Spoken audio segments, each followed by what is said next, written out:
Tight backs, we all get them, and often the problem with having a tight back is not really being certain how to solve it. The tight back itself very often is not the author of the problem, it's the solution that your body needs to keep you safe and protected.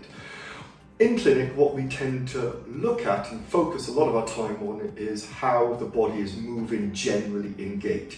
And as an overview of that, what we would generally look for is in our ankles, we want our ankles to have lots of mobility.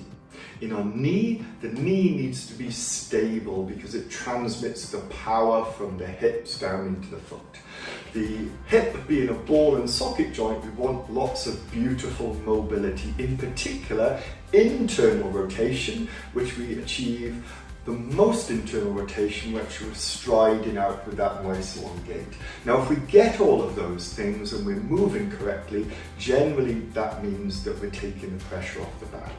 When we have poor biomechanics in the ankle or perhaps the knee or lack of mobility in the hips, then very often we get excess, too much movement in the low back, and then the muscles contract and become very tight to protect us.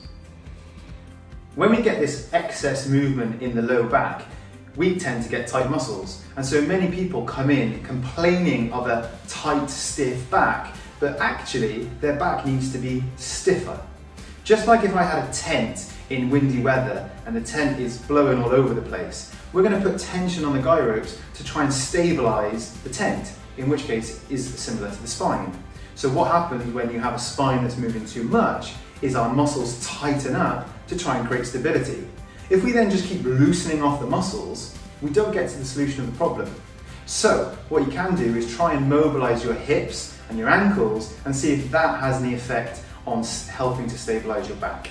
We've got some videos offering you ways to do that, so check them out, and if you're still having problems, then let us know.